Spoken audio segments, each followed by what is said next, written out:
ଯାଜ୍ଞସେନୀ ଭାଗ 4। ସ୍ୱୟଂବର ହେବା ପାଇଁ ମୁଁ ନିଜକୁ ପ୍ରସ୍ତୁତ କରୁଥାଏ, କାରଣ ପାଞ୍ଚାଳ ଦେଶରେ ରାଜକନ୍ୟା ଦ୍ରୌପଦୀଙ୍କ ସ୍ୱୟଂବରର ଆୟୋଜନ ଚାଲିଥାଏ। ଅର୍ଜୁନଙ୍କର ବୀରତ୍ୱ ଓ ଶୌର୍ଯ୍ୟ କାହାକୁ ବା ଅବିଦିତ?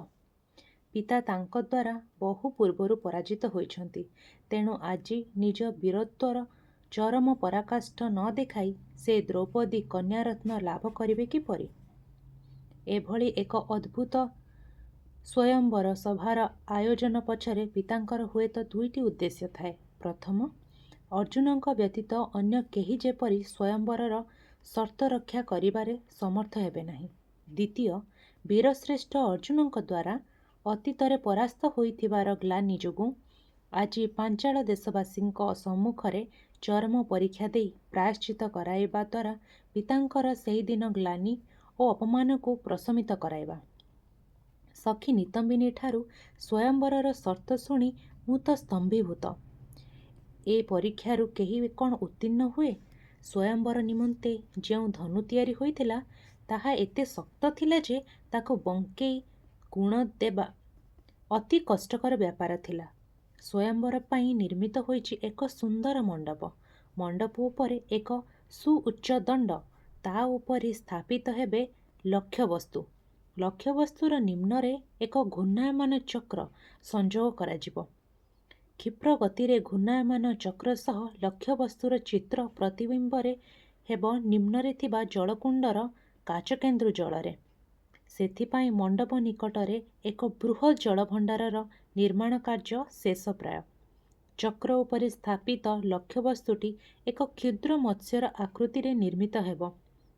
ନିମ୍ନକୁ ଦୃଷ୍ଟି ରଖି ଧନୁରେ ଗୁଣ ଚଢ଼ାଇ ଏକସଙ୍ଗେ 5ଟି ଶର ପିନ୍ଧିବାକୁ ହେବ।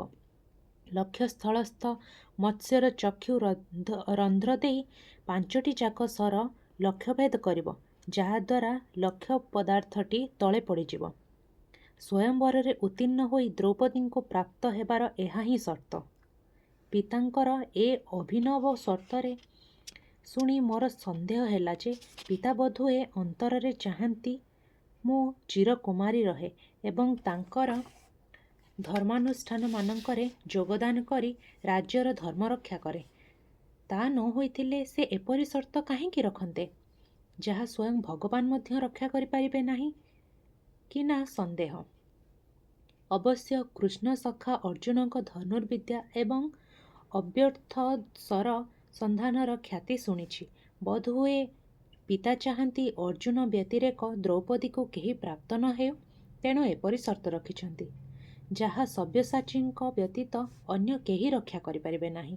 ଅର୍ଜୁନଙ୍କୁ ମୁଁ ଦେଖି ନାହିଁ, କିନ୍ତୁ ସ୍ୱୟଂବରରେ ପିତାଙ୍କର ସର୍ତ୍ତକୁ ଅନୁଧ୍ୟାନ କରି ତାଙ୍କର ଶୌର୍ଯ୍ୟ ଓ ବୀରତ୍ୱର କଥା ମୁଁ ହୃଦୟଙ୍ଗମ କରିପାରିଲି ଏବଂ ଶ୍ରୀକୃଷ୍ଣଙ୍କୁ ମନେ ମନେ ଧନ୍ୟବାଦ ଜଣାଇ ତାଙ୍କ ପାଖରେ ଅନୁଗତ୍ୟ ସ୍ୱୀକାର କଲି। ଭାବିଲି ତାଙ୍କର ସିଦ୍ଧାନ୍ତ ଉପରେ କୌଣସି କାଳେ କେହି ସନ୍ଦେହ ପ୍ରକାଶ କରିବାର କଥା ନୁହେଁ, କାରଣ ସେ ମଙ୍ଗଳମୟ। ସ୍ୱୟଂବର ଉତ୍ସବର ସମସ୍ତ ଆୟୋଜନ ଶେଷ ହୋଇଛି। ପାଞ୍ଚାଳ ଦେଶରେ ସ୍ୱୟଂବର ପୂର୍ବରୁ 15 ଦିନ ଧରି ଉତ୍ସବ ପାଳିତ ହେଉଛି। ପାଞ୍ଚାଳ ଦେଶରେ ଆନନ୍ଦର ବସନ୍ତ ଋତୁ ବିରାଜିତ। ଧନୀ ଦରିଦ୍ର ନିର୍ବିଶେଷରେ ସମସ୍ତେ ଉତ୍ସବରେ ଭାଗ ନେଇଛନ୍ତି। ସମସ୍ତଙ୍କର ଘର ଦ୍ୱାର ଲିପାପୋଛା ହୋଇ ଝୋଟି ପଡ଼ିଛି। ପ୍ରାସାଦମାନଙ୍କରେ ନୂତନ ରଙ୍ଗ ଲେପନ ହୋଇ ସମଗ୍ର ଦେଶ ନୂଆକରି ଗଢ଼ି ଉଠିବାରେ ଭ୍ରମ ଜନ୍ମାଉଛି। ସମସ୍ତଙ୍କ ଦ୍ୱାରରେ ଆମ୍ବଡାଳର ତୋରଣ ପୂର୍ଣ୍ଣ କୁମ୍ଭ ଶୁଭ ସଂକେତ ଭାବରେ ଶୋଭା ପାଇଛି। ସମସ୍ତ ରାଜ୍ୟବାସୀଙ୍କୁ ନୂତନ ବସ୍ତ୍ର ରାଜକୋଷରୁ ଅର୍ଥ ବ୍ୟୟ ହୋଇ ଦିଆଯାଇଛି। ପୁରନାରୀମାନେ ନୂତନ ବସ୍ତ୍ର ଅଳଙ୍କାରରେ ସଜ୍ଜିତା ହୋଇ ରାଜ୍ୟର ଶୋଭାବର୍ଦ୍ଧନ କରୁଛନ୍ତି। ସମଗ୍ର ରାଜଧାନୀ ଲୋକମାଳାରେ ସଜ୍ଜିତ ହୋଇ ରାତ୍ରି ମଧ୍ୟ ଦିବସରେ ଭ୍ରମ ଆଣୁଛି। ନଗରର ସ୍ଥାନେ ସ୍ଥାନେ ନୃତ୍ୟ ଗୀତ ବାଦ୍ୟ ଆତସବାଜିରେ ବ୍ୟବସ୍ଥା ହୋଇଛି। ଦିନ ରାତି ନୃତ୍ୟ ଗୀତର ଆସର ଚାଲିଛି। ସ୍ୱୟଂବର ସଭାର ସାଜସଜ୍ଜା ପାଇଁ ପ୍ରସିଦ୍ଧ ଚିତ୍ରକାର ଓ ଶିଳ୍ପୀ ଆସିଛନ୍ତି। ଇନ୍ଦ୍ର ପୁରୀ ଦେଖିନାହାନ୍ତି ବୋଲି ଯେଉଁମାନେ ଅଫସୋସ କରୁଥିଲେ, ଆଜି ସେମାନେ ସ୍ୱୟଂବର ସଭାରେ ଅପୂର୍ବ ସାଜସଜ୍ଜା, ଆଲୋକମାଳା ଓ ଆଡ଼ମ୍ବର ଦେଖି ନିଜକୁ ପରମ ସୌଭାଗ୍ୟବାନ ମନେ କରୁଛନ୍ତି। ସଭାସ୍ଥଳରେ ଅତିଥିମାନଙ୍କ ବସିବା ପାଇଁ ସୁବ୍ୟବସ୍ଥା ହୋଇଥାଏ। ସମସ୍ତେ ଯେପରି ସ୍ୱୟଂବର ମଣ୍ଡପର ଲାଖବିନ୍ଧା ଦୃଶ୍ୟଟି ଦେଖିପାରିବେ, ଠିକ୍ ସେହି ପ୍ରକାର ଭାବେ ସୁନିଶ୍ଚିତ ଯୋଜନା ଅନୁଯାୟୀ ଆସନମାନ ପଡ଼ିଥାଏ। ଉପରେ ଡଙ୍ଗା ଟଙ୍ଗା ହୋଇଥାଏ ରୂପାର ଚାନ୍ଦୁଆ, ତା ଦେହରେ ଖଞ୍ଜା ହୋଇଥାନ୍ତି ସୁବର୍ଣ୍ଣର ଚନ୍ଦ୍ର ତାରା। ସୁବାସିଷ ପୁଷ୍ପକୁଣ୍ଡ ସଭା ମଣ୍ଡପ, ସ୍ୱୟଂବର ମଣ୍ଡପ ଓ ଅତିଥିମାନଙ୍କ ପ୍ରବେଶ ପଥଠାରୁ ବସିବା ସ୍ଥାନ ପର୍ଯ୍ୟନ୍ତ ଥୁଆ ହୋଇଥାଏ। ସଭାସ୍ଥଳରେ ସୁବାସିତ ଅତର ସିଞ୍ଚନ କରାଯାଉଥାଏ। ଦୀନ ଦରିଦ୍ରଙ୍କ ଠାରୁ ଆରମ୍ଭ କରି ଅତିଥିମାନଙ୍କ ପର୍ଯ୍ୟନ୍ତ ସମସ୍ତଙ୍କ ପାଇଁ ପ୍ରଚୁର ଖାଦ୍ୟ ରନ୍ଧନ ହେଉଥାଏ। କେହି କେହି କାମନା କରୁଥାନ୍ତି ରାଜଜେମାଙ୍କର ସ୍ୱୟଂବର ଉତ୍ସବ ଯଦି ବର୍ଷ ବର୍ଷ ଧରି ଚାଲନ୍ତା ତେବେ ଆନନ୍ଦ ମୁଖର ହୁଅନ୍ତା ଏଇ ଜୀବନ। ଦୂରାଗତ ଅତିଥିମାନେ ପାଞ୍ଚାଳ ଦେଶର ସାଜସଜ୍ଜା ଦେଖି ଭାବୁଥାନ୍ତି ସେମାନେ ବୋଧହୁଏ ସ୍ୱର୍ଗ ଦେଶର କେଉଁ ରାଜ୍ୟରେ ପହଞ୍ଚି ଯାଇଛନ୍ତି। ସ୍ୱର୍ଗଚ୍ୟୁତ କେଉଁ ଶାପଗ୍ରସ୍ତା ଅପ୍ସରୀର ଏ ବିବାହ ସ୍ୱୟଂବର ବ୍ୟତୀତ ଅନ୍ୟ କିଛି ହୋଇପାରେ ନା। ବିଭିନ୍ନ ଦେଶର ରାଜା, ରାଜପୁତ୍ର, ଯୋଦ୍ଧା, ବୀର ଓ ପଣ୍ଡିତ ବ୍ୟକ୍ତିମାନେ ପାଞ୍ଚାଳ ଦେଶର ନିମନ୍ତ୍ରଣ ରକ୍ଷା କରି ପହଞ୍ଚି ଗଲେଣି। ପାଞ୍ଚାଳ ଦେଶର ରାଜଧାନୀ ଆନନ୍ଦ ମୁଖର ହୋଇ ଉଠିଛି ଅତିଥିମାନଙ୍କର ଯଥୋଚିତ ମନୋରଞ୍ଜନ କରିବା ପାଇଁ। ମୁଁ ବରପୂର୍ବା, ମୁଁ ଜାଣେ ମୋ ସ୍ୱାମୀ କିଏ ହେବ, କିଏ ସ୍ୱୟଂବରର ଅଭୂତପୂର୍ବ ସର୍ତ୍ତ ରକ୍ଷା କରିପାରିବ। ମୋ ମନରେ କିଛି ଉଦ୍ବେଗ ନାହିଁ, କିଛି ଉଦ୍ବେଳନ ନାହିଁ। ତାହା ହୋଇଥାନ୍ତା ଯଦି ମୋର ସ୍ୱାମୀ ମୋର କଳ୍ପନାର ରାଜକୁମାର ହୋଇଥାନ୍ତେ। ଅର୍ଜୁନଙ୍କୁ ମୁଁ ଦେଖେ ନାହିଁ, ଶୁଣିଛି ତାଙ୍କର ରୂପ ବର୍ଣ୍ଣନା, ତାଙ୍କର ବୀରତ୍ୱ, ତାଙ୍କର ଶୌର୍ଯ୍ୟ ଓ ବ୍ୟକ୍ତିତ୍ୱର ଗରିମା। ତେଣୁ ସ୍ଥିର ସରସୀ ଭଳି ମୋର ମନ ପ୍ରଶାନ୍ତ, ପ୍ରଫୁଲ୍ଲ, ପରିପୂର୍ଣ୍ଣ। ସେଦିନ ସଖୀ ନିତମ୍ବିନୀ ସହ ଉଦ୍ୟାନରେ ବୁଲୁଥାଏ। ନିତମ୍ବିନୀ ଅର୍ଜୁନଙ୍କର ଗୁଣଗାନ କରି ମୋତେ ପରିହାସରେ ବ୍ୟତିବ୍ୟସ୍ତ କରିବାରେ ଅଭ୍ୟସ୍ତ ହୋଇଗଲାଣି। ଆଜି କିନ୍ତୁ ସେ କହିଲା, ସଖୀ, କୃଷ୍ଣଙ୍କୁ ବିଶ୍ୱାସ କରିବ ନାହିଁ, ସେ ଭାରି ମାୟାବୀ। ତମ ଭଳି ନାରୀରତ୍ନକୁ ହାତରେ ପାଇ ସେ ଯେ ଏଡ଼େ ନିଷ୍କପଟ ହୃଦୟର ସଖା ଅର୍ଜୁନକୁ ଟେକିଦେବେ, ଏ ବିଶ୍ୱାସ ମୋର ହେଉନି। ଏତିକି ମନେ ରଖ, ଅର୍ଜୁନଙ୍କ ଠାରେ କୃଷ୍ଣଙ୍କର କଳା ଅଛି। ତମେ ଅର୍ଜୁନଙ୍କୁ ପ୍ରାପ୍ତ କଲେ ବି କୃଷ୍ଣଙ୍କର ତମ ଉପରେ ନ୍ୟାୟତଃ ଅଧିକାର ରହିବ। ସ୍ୱୟଂବର ସଭାର ଏ ଆୟୋଜନ ଦେଖି କେଜାଣି କାହିଁକି ମୋ ମନରେ ସଂଶୟ ଲାଗୁଛି। ମୁଁ ଚମକି ଉଠିଲି, ପ୍ରଶ୍ନ କଲି, ସଂଶୟ କାହିଁକି? ପିତା କେଉଁ ସର୍ତ୍ତ ରଖିଛନ୍ତି? ଅର୍ଜୁନ ନିଶ୍ଚୟ ଜୟଯୁକ୍ତ ହେବେ। ଶ୍ରୀକୃଷ୍ଣ ନିଜେ ହିଁ ପିତାଙ୍କର ଏ ସର୍ତ୍ତରେ ଏକମତ। ନିତମ୍ବିନୀ ଅନୁଚ୍ଚ କଣ୍ଠରେ କହିଲା, ଶୁଣିଛି ପାଣ୍ଡବ ପାଞ୍ଚ ଭାଇ ହସ୍ତିନାରେ ନାହାନ୍ତି। ତାଙ୍କ ସମ୍ବନ୍ଧରେ ନାନା ଅପକଥା ଶୁଣାଉଛି। ଈଶ୍ୱର କରନ୍ତୁ ତାହା ସତ୍ୟ ନ ହେଉ। ଯଦି ତା ସତ୍ୟ ହୁଏ ତେବେ ଚିରକୁମାରୀ ରହିବା ପାଇଁ ତମର ଜନ୍ମ ବୋଲି ଧରି ନେବାକୁ ହେବ। ମୋର ବାମ ଚକ୍ଷୁ ଘନ ଘନ ସ୍ଫୁରିଲା, ହୃଦୟ ଥର ଥର ରହିଲା। ମୁଁ କ୍ଷୀଣ କଣ୍ଠରେ କହିଲି, ପାଣ୍ଡବ ପାଞ୍ଚ ଭାଇ ବାରୁଣାବତ ନଗରରେ ଉତ୍ସବ ପାଳନ କରୁଛନ୍ତି। ସ୍ୱୟଂବରର ଖବର ଶ୍ରୀକୃଷ୍ଣ ତାଙ୍କୁ ଦେବେ ଏବଂ ସେମାନେ ଆସିବେ। ଏଥିରେ ଆଉ ସଂଶୟ କାହିଁକି? ନିତମ୍ବିନୀ କିଛି କହିବ ବୋଲି ଭାବୁଥାଏ, ଅଥଚ କହିପାରୁନଥାଏ। ଥଙ୍ଗ ଥଙ୍ଗ ହୋଇ ସେ କହିଲା, ଜାଣେ ନା କଥାଟା ସତ କି ମିଛ। କୋଉ କଥା? ମୁଁ ଉତ୍କଣ୍ଠାରେ ପଚାରିଲି। ଠିକ୍ ସେତିକିବେଳେ ପ୍ରସାଦ ଭିତରୁ କ୍ରନ୍ଦନର ରୋଳ ଉଠିଲା। ଦାସୀ ପରିଚାରିକାମାନେ ବାହୁନି ବାହୁନି ଉଚ୍ଚ ସ୍ୱରରେ କାନ୍ଦୁଥିଲେ। ଆମେ ଦୁହେଁ ସ୍ତବ୍ଧ ଚକିତ ହୋଇ ଭାବିଲୁ, ଏ ଆନନ୍ଦ ଉତ୍ସବ ଭିତରେ ବୁକୁଫଟା କାରୁଣ୍ୟ କାହା ପାଇଁ? ମୋର ଭାଇ ଧୃଷ୍ଟଦ୍ୟୁମ୍ନ ଉଦ୍ୟାନରେ ମୋ ସମ୍ମୁଖରେ ଉପସ୍ଥିତ ହେଲା। ତାଙ୍କର ମୁଖ ମଳିନ, ଚକ୍ଷୁ ଉଦାସ। ମୁଁ ଭାବିଲି ବୋଧହୁଏ ପିତାଙ୍କର ଶରୀର ହଠାତ୍ ଅସୁସ୍ଥ ହୋଇପଡ଼ିଛି। ବ୍ୟସ୍ତ ବିବ୍ରତ ହୋଇ ପଚାରିଲି, ଭାଇ, ଏ କ୍ରନ୍ଦନର ରୋଳ କାହିଁକି? ଶ୍ରୀକୃଷ୍ଣ ଆସି ପହଞ୍ଚିଛନ୍ତି, ଧୃଷ୍ଟଦ୍ୟୁମ୍ନ ନତମୁଖ ହୋଇ କହିଲେ। ମୁଁ ଚକିତ ହୋଇ କହିଲି, ଏଥିରେ ଆନନ୍ଦ ଉତ୍ସବ ନ କରି ଉଆସର ନାରୀମାନେ କାନ୍ଦୁଛନ୍ତି କାହିଁକି? ଧୃଷ୍ଟଦ୍ୟୁମ୍ନ ସ୍ଥିର ଅବିଚଳ କଣ୍ଠରେ କହିଲା, ଧର୍ମ ରକ୍ଷା ପାଇଁ ଯଜ୍ଞକୁଣ୍ଡରୁ ଆମ ଦୁହିଁଙ୍କର ଜନ୍ମ। ତେଣୁ ଯଜ୍ଞକୁଣ୍ଡର ଘୃତ ଭଳି ଜଳି ଜଳି ଆମେ ଜଗତର ପାପ ତାପ ନାଶନ କରିବା ପାଇଁ ବ୍ରତୀ ହେବା। ଭଉଣୀ କୃଷ୍ଣ, ତୁ ଜାଣିଥିବୁ ପାଣ୍ଡବମାନେ ହସ୍ତିନାପୁରରୁ ବାରୁଣାବତ ଯାଇଥିଲେ। ମୁଁ ନତମୁଖ ହୋଇ କହିଲି, ହଁ, ସେମାନେ ଶାନ୍ତିପୂର୍ଣ୍ଣ ସୌନ୍ଦର୍ଯ୍ୟମୟ ପ୍ରକୃତି କୋଳରେ ଉତ୍ସବ ମୁଖର ବାରୁଣାବତରେ ଅବସର ବିନୋଦନ ନିମନ୍ତେ ଅବସ୍ଥାନ କରିଥିଲେ। କିନ୍ତୁ ସେ କଥା କାହିଁକି?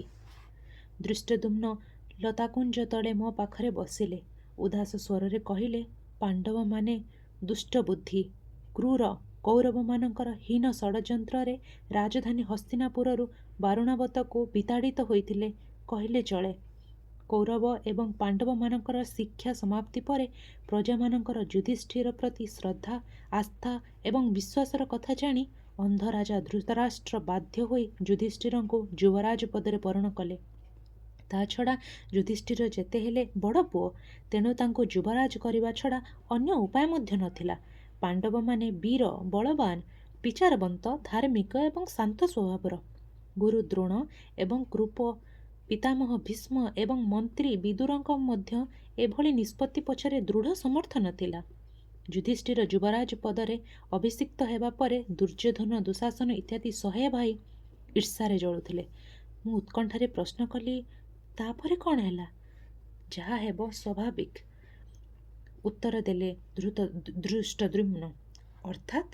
ଧୃଷ୍ଟଦ୍ୟୁମ୍ନ କହିଲେ, ବାରୁଣାବତରେ ଉତ୍ସବର ସମସ୍ତ ବନ୍ଦୋବସ୍ତ କରି ପାଣ୍ଡବ ଭାଇମାନଙ୍କୁ ସେଠାକୁ ପଠାଇଦେଲେ। ଶାନ୍ତିକାମୀ ସରଳ ଯୁଧିଷ୍ଠିର ଏତେ କପଟ ଭିତରେ ପ୍ରବେଶ କରିପାରନ୍ତି ନାହିଁ। କୌରବ ଭାଇମାନେ ମୁହଁରୁ ବାରୁଣାବତ ସହରର ପ୍ରଶଂସା ଶୁଣି ମନ ପରିବର୍ତ୍ତନ ପାଇଁ ଭାଇ ଏବଂ ମାତା କୁନ୍ତୀଙ୍କ ସହ ବାରୁଣାବତ ଗମନ କଲେ। ସେମାନେ ରହିବା ପାଇଁ ନୂତନ ପ୍ରାସାଦ ଆଗରୁ ସଜ୍ଜିତ ହୋଇ ରହିଥିଲା। ନୂତନ ପ୍ରାସାଦର ସାଜସଜ୍ଜା ଓ ଆଡ଼ମ୍ବରରେ ପାଣ୍ଡବ ଭାଇମାନେ ଅତ୍ୟନ୍ତ ପ୍ରୀତ ହୋଇ କୌରବମାନଙ୍କୁ କଲ୍ୟାଣ କଲେ। ମାତ୍ର ସେମାନେ କ'ଣ ଜାଣିଥିଲେ, ସେଇ ନୂତନ ପ୍ରାସାଦ ଥିଲା ସେମାନଙ୍କ ପାଇଁ ଯମରାଜାଙ୍କ ଯନ୍ତାଗୃହ ବୋଲି? ମୁଁ ଆର୍ତ୍ତ ଚିତ୍କାର କରି ଉଠିଲି। ଧୃଷ୍ଟଦ୍ୟୁମ୍ନ ମୋର ହାତ ଧରି କହିଲେ, ହଁ କୃଷ୍ଣା, ସେ ପ୍ରାସାଦ ଥିଲା ଯତୁଗୃହ। ପାଣ୍ଡବମାନଙ୍କର ଯତ୍ନ ନେବା ପାଇଁ କୌରବମାନେ ଧୃତରାଷ୍ଟ୍ରଙ୍କ ଧୃତ ମନ୍ତ୍ରୀ ପୁରୁଚନକୁ ନିଯୁକ୍ତି ଦେଇଥିଲେ। ତାହା ମଧ୍ୟ ଥିଲା ଏକ ଚକ୍ରାନ୍ତ। ଦିନେ ରାତିରେ ଯତୁଗୃହରେ ଅଗ୍ନି ସଂଯୋଗ କରି ପୁରୁଚନ ଶେଷରେ ପାଣ୍ଡବ 5 ଭାଇ ଓ ମାତା କୁନ୍ତୀଙ୍କ ସହ ମୃତ୍ୟୁବରଣ କଲା। କୃଷ୍ଣ ସେଇ ଦୁଃସମ୍ବାଦ ନେଇ ଆସିଛନ୍ତି। କୃଷ୍ଣଙ୍କଠାରୁ ଏ ସମ୍ବାଦ ପାଇ ସମସ୍ତେ ମର୍ମାହତ। ପୁର ନାରୀମାନେ ସେହି କାରଣରୁ ବିଳାପ କରୁଛନ୍ତି। ପ୍ରକୃତରେ ପାଣ୍ଡବମାନଙ୍କର ଶେଷ ପରିଣତି ଯଦି ଏହା ହିଁ ହୋଇଥାଏ, ତେବେ ଆମ ଦୁହିଁଙ୍କର ଜନ୍ମ ଉଦ୍ଦେଶ୍ୟ ସଫଳ ହେବ କିପରି? ପାଣ୍ଡବହୀନ ପୃଥିବୀରେ ଧର୍ମ ସଂସ୍ଥାପନାର ଚେଷ୍ଟା ଜଳବିହୀନ ସରସୀରେ ପଦ୍ମ ଫୁଟାଇବା ସଙ୍ଗେ ସମାନ। ମୁଁ ନିସ୍ତବ୍ଧ ହୋଇ ବସିଥାଏ। ଭାବୁଥାଏ, ଏବେ ମୋର ଦଶା କ'ଣ ହେବ? ମୁଁ ତ ମନେ ମନେ ଅର୍ଜୁନକୁ ବରଣ କରିସାରିଛି। କାରଣ ମୁଁ ଜାଣେ ସ୍ୱୟଂବରର ସର୍ତ୍ତ ଅର୍ଜୁନଙ୍କ ବ୍ୟତୀତ ଆଉ କେହି ପୂରଣ କରିପାରିବେନି। କୃଷ୍ଣଙ୍କ ଉପରେ ଭରସା କଲେ ଏପରି ଯେ ଲୋକହସା ହେବାକୁ ହୁଏ, ତା ମୁଁ କିପରି ଜାଣିବି? ନିଜ ପାଇଁ ଯେତିକି ଦୁଃଖ ହେଲା, ତାଠାରୁ ବେଶୀ ଦୁଃଖ ହେଲା ସେହି ଧର୍ମବନ୍ତ ପାଣ୍ଡବ 5 ଭାଇଙ୍କର ଦାରୁଣ ପରିଣତି ପାଇଁ। ଏହା ଯଦି ସତ୍ୟ ହୋଇଥାଏ, ତେବେ କୃଷ୍ଣ କେବେ କୌଣସି ଦିନ ଅର୍ଜୁନଙ୍କର ସଖା ନଥିଲେ ଏବଂ ଧର୍ମ ସ୍ଥାପନାର ପାଇଁ କୃଷ୍ଣ ଜନ୍ମଲାଭ କରିନାହାନ୍ତି। କିନ୍ତୁ ମୁଁ ଏବେ କରିବି କ'ଣ? ସ୍ୱୟଂବର ପାଇଁ ନିର୍ମିତ ହୋଇଥିବା ନୂତନ ଅତିଥି ଭବନମାନଙ୍କରେ ବିଭିନ୍ନ ଦେଶର ରାଜପୁତ୍ରମାନେ ଆସି ପହଞ୍ଚିଗଲେଣି। ସ୍ୱୟଂବର ସଭାର ଆନନ୍ଦ ଉତ୍ସବ ଉପଭୋଗ କରିବା ପାଇଁ ବନ୍ଧୁ ପରିଜନ, ବିଦେଶାଗତ ଅତିଥିବୃନ୍ଦ ନିମନ୍ତ୍ରଣ ହୋଇ ଆସି ପହଞ୍ଚିଗଲେଣି। ସ୍ୱୟଂବର ନୂତନ ଭାବରେ ନିର୍ମିତ ହୋଇଥିବା ପ୍ରାସାଦ, ଭୋଜନାଳୟ, ପାନ୍ଥଶାଳା, ରଙ୍ଗାଳୟ, ରାସ୍ତାଘାଟ ଲୋକାରଣ୍ୟ ହୋଇଗଲାଣି। ମନ୍ତ୍ରପାଠ କରିବା ପାଇଁ ଦେଶ ଦେଶାନ୍ତରରୁ ନାମକାରା ପଣ୍ଡିତ ଓ ବିଦ୍ୱାନ ମଣ୍ଡଳୀ ଆସି ଉପସ୍ଥିତ ହୋଇଗଲେଣି। ମୋତେ ଲାଭ କରିବା ପାଇଁ ରାଜପୁତ୍ରମାନେ ଆହାର ନିଦ୍ରା ଭୁଲି ଅତିଥି ଭବନ ପ୍ରାଙ୍ଗଣରେ ସର୍ତ୍ତ ଅନୁଯାୟୀ ଲକ୍ଷ୍ୟଭେଦ କରିବା ପାଇଁ କୌଶଳ ଅଭ୍ୟାସ କରିବାର ହାସ୍ୟକର ସମ୍ବାଦ ଚାରିଆଡ଼େ ଆଲୋଚ୍ୟର ବିଷୟ ହୋଇପଡ଼ିଛି। ଏ ପରିସ୍ଥିତିରେ ସ୍ୱୟଂବର ତ ବନ୍ଦ କରିଦିଆଯାଇ ନପାରେ, କିନ୍ତୁ ସ୍ୱୟଂବର ସଭାର ଫଳାଫଳ ମୋତେ ଜଣାଅଛି। ଏ ସଂସାରରେ ମୋର ଉପଯୁକ୍ତ ସ୍ୱାମୀ କେହି ନାହାନ୍ତି ବୋଲି ମୋର ଗୌରବ ବଢ଼ିବ ନାହିଁ, ବରଂ କମିବ। ମୋର ଉପଯୁକ୍ତ ସ୍ୱାମୀ ନ ମିଳିବା ମୋର ଏକ ଅଲକ୍ଷଣ ଭାବରେ ଧରାଯିବ। କାରଣ ମୁଁ ନାରୀ, ସ୍ୱୟଂବରା। ସମସ୍ତେ ଅକୃତ କାର୍ଯ୍ୟ ହେବା ପରେ ପରେ ମୋତେ ବର ମିଳିବାର ସୁଯୋଗ ଦେବା ପାଇଁ ପିତା କେବେ ହେଲେ ସ୍ୱୟଂବରର ମୌଳିକ ସର୍ତ୍ତକୁ କୋହଳ କରିବେ ନାହିଁ। ଯଦି ବା ତାହା କରନ୍ତି, ମୁଁ ତାକୁ ନିର୍ବିବାଦରେ ମାନି ନେବି। ପ୍ରଥମେ ମୁଁ କୃଷ୍ଣଙ୍କ ପାଖରେ ସମର୍ପିତ ହୋଇଥିଲି। କୃଷ୍ଣ ମୋତେ ଗ୍ରହଣ ନ କରି ସଖା ଅର୍ଜୁନଙ୍କ ପାଇଁ ମନୋନୀତ କଲେ। ଅର୍ଜୁନଙ୍କ ପାଖରେ ନିଜକୁ ସମର୍ପି ଦେବା ପରେ ମୋ ମନରେ କୁଣ୍ଠା ଜାଗି ନଥିଲା, କାରଣ ଅର୍ଜୁନ କୃଷ୍ଣଙ୍କ କଳା ନେଇ ଜନ୍ମ। ଅର୍ଜୁନଙ୍କ ଶରୀର ଭିତରେ କୃଷ୍ଣ ହିଁ ପ୍ରାଣ, ଆତ୍ମା। ମୁଁ ତ ଅର୍ଜୁନଙ୍କ ଶରୀର ପାଖରେ ନିଜକୁ ସମର୍ପି ଦେଇନଥିଲି, ଅର୍ଜୁନଙ୍କ ବ୍ୟକ୍ତିତ୍ୱ ଅର୍ଥାତ୍ ଆତ୍ମା ପାଖରେ ନିଜକୁ ସମର୍ପି ଦେଇଥିଲି। ଅନ୍ୟ ଅର୍ଥରେ ମୁଁ କୃଷ୍ଣଙ୍କ ପାଖରେ ହିଁ ନିଜକୁ ନୂଆ କରି ସମର୍ପି ଦେଇଥିଲି। ଭାବିଥିଲି ଅର୍ଜୁନଙ୍କୁ ପାଇଲେ କୃଷ୍ଣ ମୋତେ ମିଳିଯିବେ। ମାତ୍ର ଆଜି ଅର୍ଜୁନ ବ୍ୟତିରେକ ଅନ୍ୟ କେହି ଯଦି ପିତାଙ୍କର କୋହଳ କରାଯାଇଥିବା ସର୍ତ୍ତ ବଜାୟ ରଖେ, ତେବେ ମୁଁ ତାକୁ ସ୍ୱାମୀ ଭାବରେ ଗ୍ରହଣ କରି ମୋ ଆତ୍ମାକୁ କଳୁଷିତ କିପରି କରିବି? ବରଂ ତା ଅପେକ୍ଷା ଚିରକୁମାରୀ ବ୍ରତ ଅବଲମ୍ବନ କରିବା ଶ୍ରେୟ। ମୁଁ ଆସ୍ତେ କହିଲି, ଭାଇ, ସ୍ୱୟଂବର ଯଦି କୌଣସି ଉପାୟରେ ବନ୍ଦ କରାଯାଇ ପାରନ୍ତା? ଧୃଷ୍ଟଦ୍ୟୁମ୍ନ ଚମକି ଉଠି କହିଲେ, ନା, ଏହା କେମିତି ହେବ? ଦୁର୍ଯ୍ୟୋଧନ ଏବଂ ତାଙ୍କ ଅନେଶତ ଭାଇ କର୍ଣ୍ଣ, ଶକୁନି, ଅଶ୍ୱତ୍ଥାମା, ଜୟଦ୍ରଥ, ଶଲ୍ୟ, କୃତକର୍ମା, ସାତ୍ୟକୀ, ଶିଶୁପାଳ, ଜରାସନ୍ଧ ଇତ୍ୟାଦି ପ୍ରତିଯୋଗୀମାନେ ଅତିଥିଶାଳାରେ ପହଞ୍ଚିଗଲେଣି। ଭୀଷ୍ମ, ଦ୍ରୋଣ, କୃପାଚାର୍ଯ୍ୟ, ବଳରାମ ଇତ୍ୟାଦି ସମ୍ମାନାସ୍ପଦ ବ୍ୟକ୍ତିମାନେ ମଧ୍ୟ ପାଞ୍ଚାଳ ଦେଶରେ ପହଞ୍ଚିବାର ଖବର ମିଳିଛି। ଅଙ୍ଗ, ବଙ୍ଗ, କଳିଙ୍ଗ, ଚୋଳ, ପାଣ୍ଡ୍ୟ, ମଗଧ, କୌଶଳ, ହସ୍ତିନାପୁର, ମଦ୍ର, କାମ୍ବୋଦ, ଗାନ୍ଧାର ଇତ୍ୟାଦି ଭାରତବର୍ଷର ସମସ୍ତ ରାଜ୍ୟର ରାଜା, ପଣ୍ଡିତ, ବିଦ୍ୱାନ ବ୍ୟକ୍ତିଗଣ ସ୍ୱୟଂବର ସଭାରେ ଯୋଗଦେବା ପାଇଁ ଆସିଛନ୍ତି। ବର୍ତ୍ତମାନ ସ୍ୱୟଂବର ସ୍ଥଗିତ ରହିଲେ ସେମାନଙ୍କୁ ଘୋର ଅପମାନ ହେବ। ସେମାନେ ସଙ୍ଗେ ସଙ୍ଗେ ପାଞ୍ଚାଳ ଦେଶରେ ଶତ୍ରୁ ହୋଇ ଠିଆ ହେବେ। ସେମାନଙ୍କ ମିଳିତ ଶକ୍ତି ପାଖରେ ପାଞ୍ଚାଳ ହାର ମାନିବ। ପାଞ୍ଚାଳ ଦେଶ ଘୋର ବିପର୍ଯ୍ୟୟର ସମ୍ମୁଖୀନ ହେବ। ତେଣୁ ଦେଶର ମଙ୍ଗଳ ଓ ସେମାନଙ୍କର ସମ୍ମାନ ରକ୍ଷା ନିମନ୍ତେ ସ୍ୱୟଂବର ସଭା ନିର୍ଦ୍ଦିଷ୍ଟ ତିଥି, ବାର, ଲଗ୍ନରେ ଅନୁଷ୍ଠିତ ହେବ। ତା ଛଡ଼ା ଅନ୍ୟ ଉପାୟ ନାହିଁ। ମୁଁ ମନେ ମନେ ଭାବିଲି, ଦେଶର ବିପର୍ଯ୍ୟୟ ଠାରୁ କୃଷ୍ଣର ବିପର୍ଯ୍ୟୟ କେବେ ହେଲେ ବଡ଼ ନୁହେଁ। ତେଣୁ କୃଷ୍ଣ ହିଁ ବିପର୍ଯ୍ୟୟର ସମ୍ମୁଖୀନ ହେବ। କିନ୍ତୁ ସେ ବିପର୍ଯ୍ୟୟ ଯେ କେତେ ଭୟଙ୍କର, ତା ମୋ ଛଡ଼ା ଆଉ କିଏ ବୁଝିବ? ମୁଁ ଦୀର୍ଘ ନିଶ୍ୱାସ ଛାଡ଼ି କହିଲି, ଏକା କଥା। ଏମିତିରେ ବି ମୁଁ ଚିରକୁମାରୀ ରହନ୍ତି, ସେମିତିରେ ବି ସ୍ୱୟଂବରର ସର୍ତ୍ତ କେହି ରଖିପାରିବେ ନାହିଁ। ତେଣୁ ମୁଁ କୁମାରୀ ରହିବି। ଏତିକି ଲାଭ ହେବ ଯେ ଦେଶ ବିପର୍ଯ୍ୟୟରୁ ରକ୍ଷା ପାଇଯିବ, ପାଞ୍ଚାଳ ଦେଶ ଶତ୍ରୁଶୂନ୍ୟ ହେବ।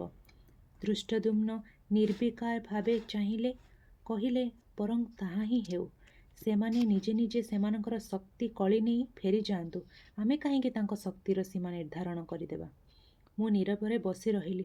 ସ୍ୱୟଂବର ସମ୍ବନ୍ଧରେ ମୋ ମନର ସମସ୍ତ ଆବେଗ, ସ୍ୱପ୍ନ, କଳ୍ପନା, ବାସନା, କାମନା, ଉତ୍କଣ୍ଠାର ଶେଷ ହୋଇଛି।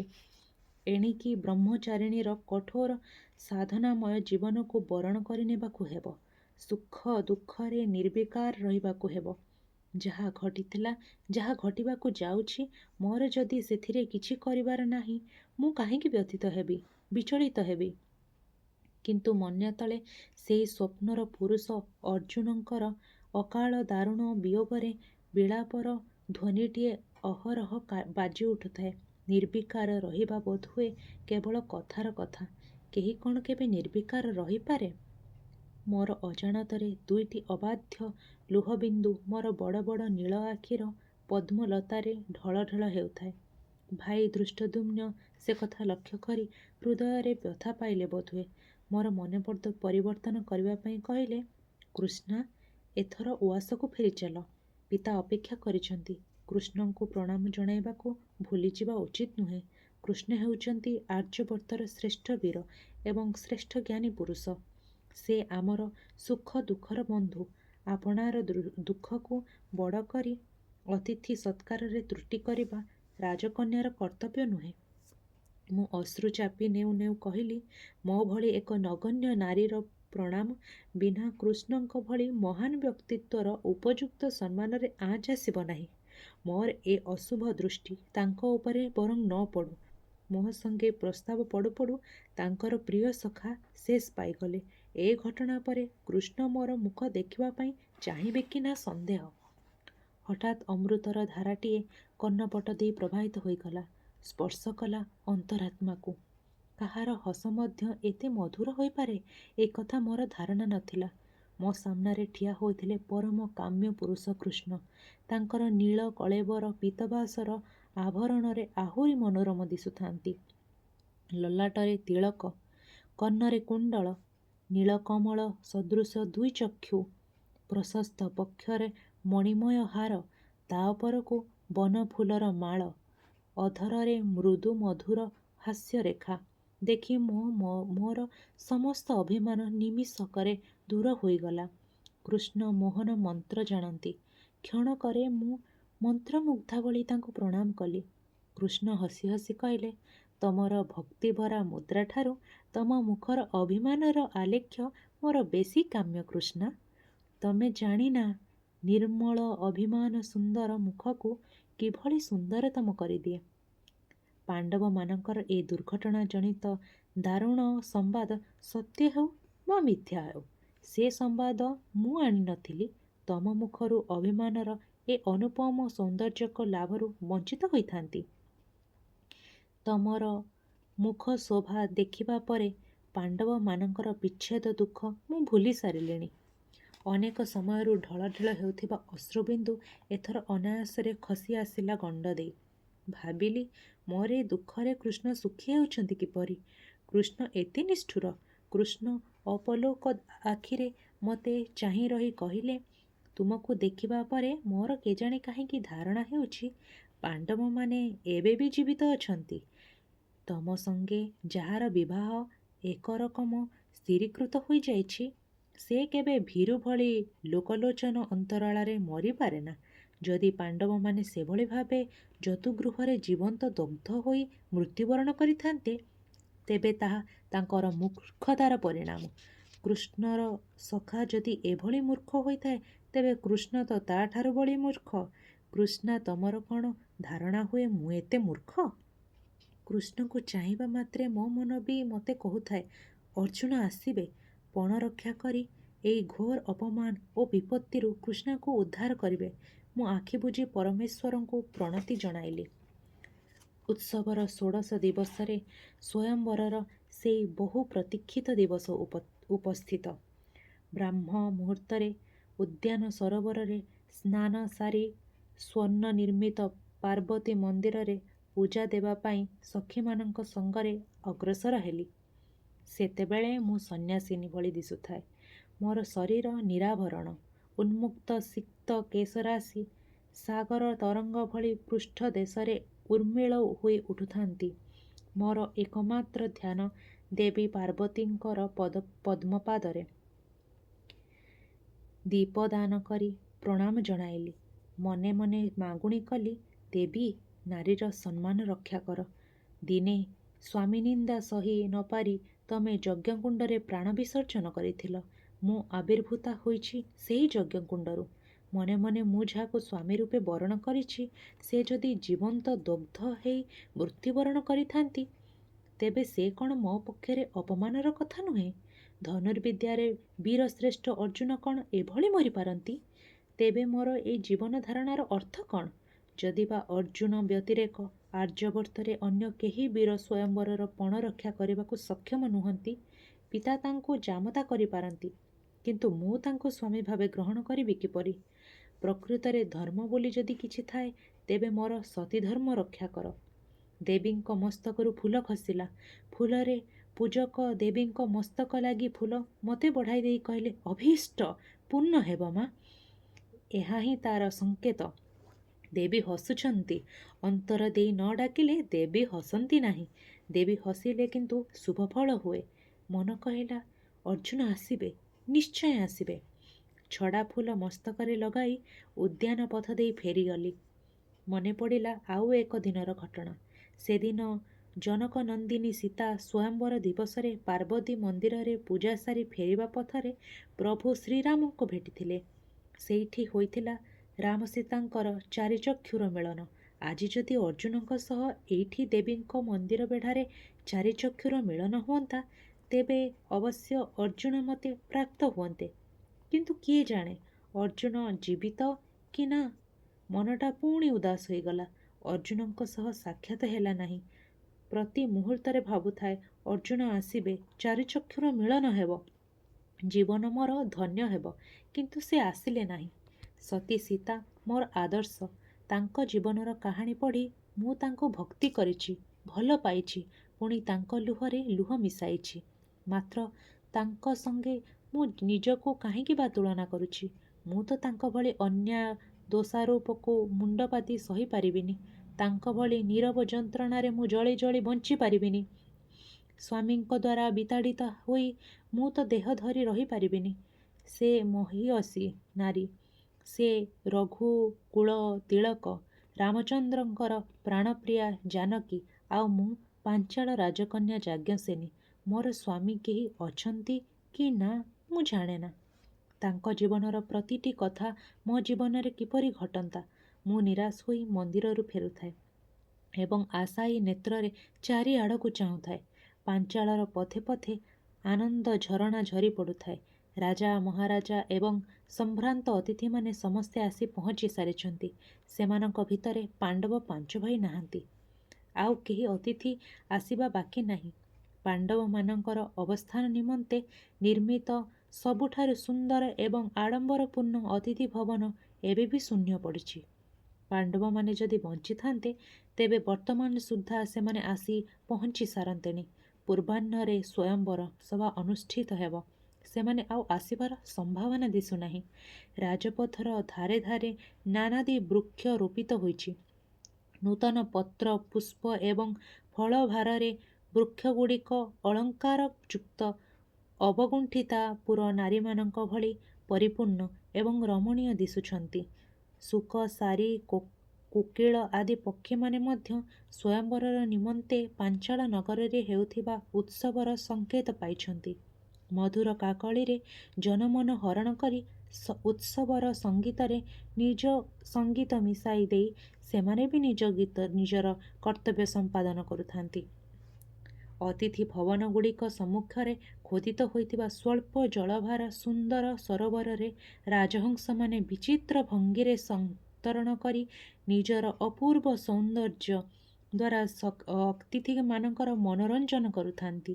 ଆକାଶ ମେଘଶୂନ୍ୟ ଥିଲେ ମଧ୍ୟ ମୟୂରମାନେ ନୃତ୍ୟ କରୁଥାନ୍ତି ଓ ବିଭିନ୍ନ ସ୍ଥାନରେ ଚାଲିଥାଏ ନୃତ୍ୟ ଗୀତର ଅଂଶଗ୍ରହଣ କରୁଥିବା ନର୍ତ୍ତକୀମାନଙ୍କର ସହ ପ୍ରତିଯୋଗିତାରେ ମୁଗ୍ଧ ହୋଇଯାଆନ୍ତି। ସଖୀମାନଙ୍କ ସହ ଜାଣି ଜାଣି ପାଣ୍ଡବମାନଙ୍କ ପାଇଁ ନିର୍ମିତ ଅତିଥି ଭବନ ପଞ୍ଚବିହାର ଧାରେ ଧାରେ ଉଦ୍ୟାନ ପଥ ଦେଇ ମୁଁ ଫେରୁଥାଏ। ଉଦ୍ଦେଶ୍ୟ ପଞ୍ଚ ପାଣ୍ଡବ ଆସିଛନ୍ତି କି ନା ଦେଖିବା। ବୃକ୍ଷଲତା ମଧ୍ୟ ଦେଇ ଅଦୂରରେ ପଞ୍ଚବିହାର ମନୋରମ ଦିଶୁଥାଏ। ଅତିଥି ଭବନ ରଙ୍ଗଶାଳାରେ ନର୍ତ୍ତକୀମାନେ ନୃତ୍ୟ କରୁଥାନ୍ତି। ବିଭିନ୍ନ ରଙ୍ଗର ଆଲୋକରେ ସଜ୍ଜିତ ହୋଇଥିବା ପଞ୍ଚବିହାରର ଆଲୋକ ତେବେ ବି ଲିଭି ନଥାଏ। ଦ୍ୱାରଦେଶରେ ତୋରଣରେ ନାନା ରଙ୍ଗର ପୁଷ୍ପହାର ମଣ୍ଡଣି ହୋଇଥାଏ। ସୁନ୍ଦରୀ ନାରୀମାନେ ଅତିଥିଙ୍କୁ ସ୍ୱାଗତ ଜଣାଇବା ନିମନ୍ତେ ସୁବର୍ଣ୍ଣ ଥାଳିରେ ପୁଷ୍ପହାରମାନ ଧରି ଅପେକ୍ଷା କରିଥାନ୍ତି। ଯେକୌଣସି ସମୟରେ ପାଣ୍ଡବମାନେ ଆସି ପହଞ୍ଚି ଯାଇପାରନ୍ତି। ପାଣ୍ଡବମାନେ ଜୀବନ୍ତ ଦଗ୍ଧ ହୋଇ ମୃତ୍ୟୁବରଣ କରିଛନ୍ତି ବୋଲି ପାଞ୍ଚାଳ ଦେଶର ଗଛପତ୍ର ମଧ୍ୟ ବିଶ୍ୱାସ କରିପାରୁନାହାନ୍ତି। ସୁସଜ୍ଜିତ ଅତିଥି ଭବନକୁ ଦେଖି ମୋ ମନରେ ମଧ୍ୟ କ୍ଷୀଣ ଆଶା ଜାଗିଲା ଯେ ପାଣ୍ଡବମାନେ ଆସିବେ, ନିଶ୍ଚୟ ଆସିବେ। ଅତିଥି ଭବନର ପ୍ରାଣରେ କାହାର ସେଇ ମନୋରମ ମୂର୍ତ୍ତି? ରଙ୍ଗ ବେରଙ୍ଗ ପୁଷ୍ପମାନ ଭିତରେ ନୀଳ ମେଘବର୍ଣ୍ଣ କିଏ ସେଇ ସୁନ୍ଦର ଯୁବାପୁରୁଷ? ସେ କ'ଣ ଅର୍ଜୁନ? ମୁଁ ଭଲ କରି ଚାହିଁପାରୁନଥାଏ। ହୃଦୟ କମ୍ପି ଉଠୁଥାଏ ଅଜଣା ଆବେଗରେ। ସଖୀ କହିବାର ଶୁଣିଲି, ଆହା ବିଚରା ଶ୍ରୀକୃଷ୍ଣ କାଲି ରାତିସାରା ସଖା ଅର୍ଜୁନଙ୍କୁ ଅପେକ୍ଷା କରି ପଞ୍ଚବିହାରରେ ଅତନ୍ଦ୍ର ଅବସ୍ଥାନ କରିଛନ୍ତି। ନିରାଶାରେ ଜଳ ସଜଫୁଟା ନୀଳ ଇନ୍ଦିବର ମୁଖ ମଳିନ ପଡ଼ିଯାଇଛି।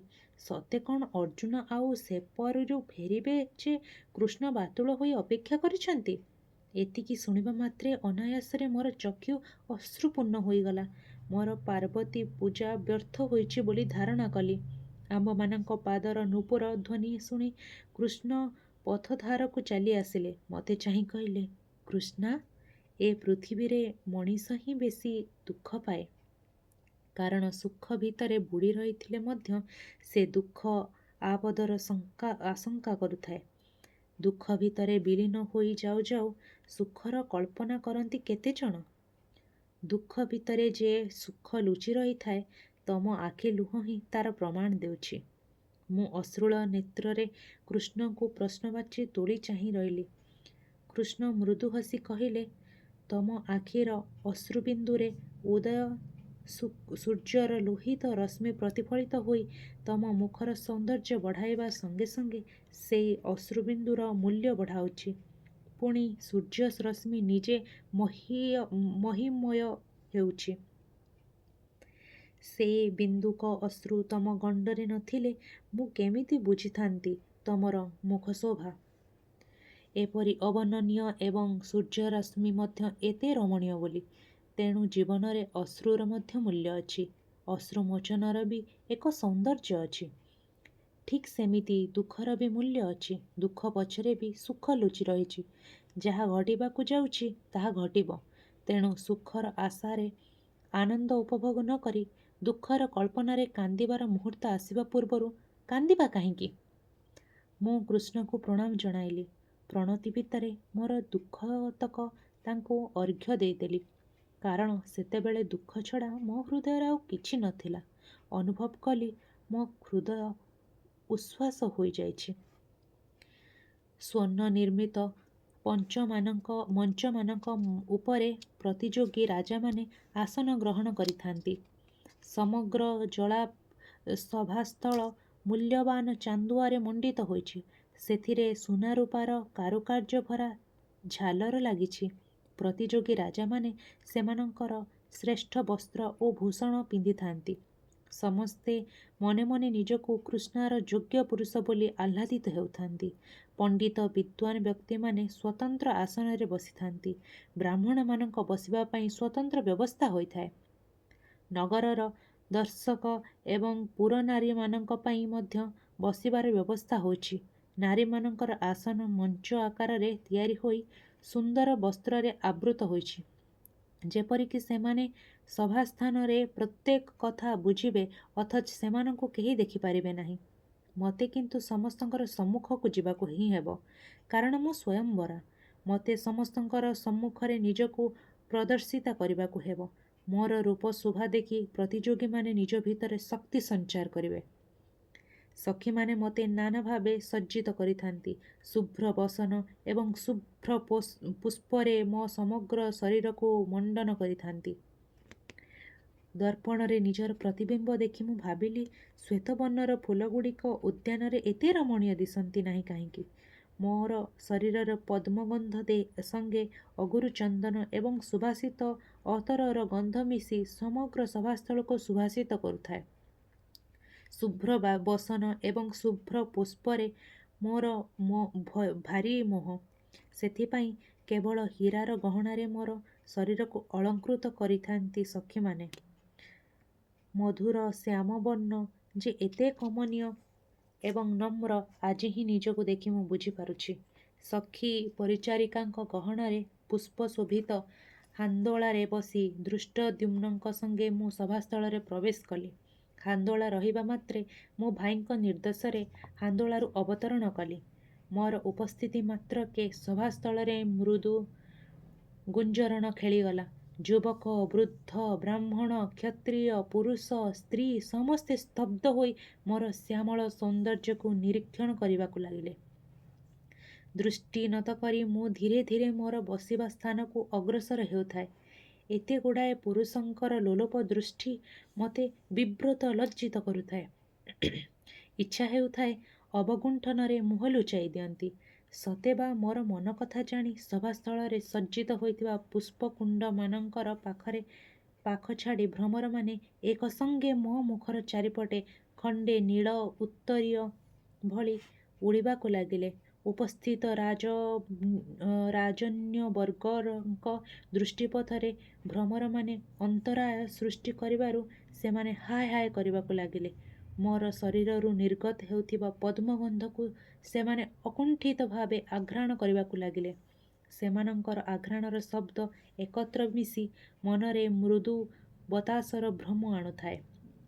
ମୁଁ ଜାଣେ ନାହିଁ ମୋ ଶରୀରର ପଦ୍ମଗନ୍ଧରେ କି ମୋ ଶରୀରର ଏବଂ ଗଭାର ପୁଷ୍ପଗନ୍ଧରେ ଅଥବା ମୋ ଶରୀର ଲେପନ କରାଯାଇଥିବା ସୁବାସିତ ଅଗୁରୁ ଚନ୍ଦନ ଅତର ଏବଂ ସୁବାସିତ କେଶ ତୈଳର ଗନ୍ଧରେ ଭ୍ରମରମାନେ ସଭାସ୍ଥଳରେ ସମସ୍ତ ଦୁର୍ଲଭ ସୁରଭିଯୁକ୍ତ ପୁଷ୍ପକୁ ତ୍ୟାଗ କରି ମୋ ଚତୁଃପାର୍ଶ୍ୱରେ ନୀଳ ମେଘର ପରଦା ଭଳି ଉଡ଼ି ଉଡ଼ି ବୁଲୁଥାନ୍ତି।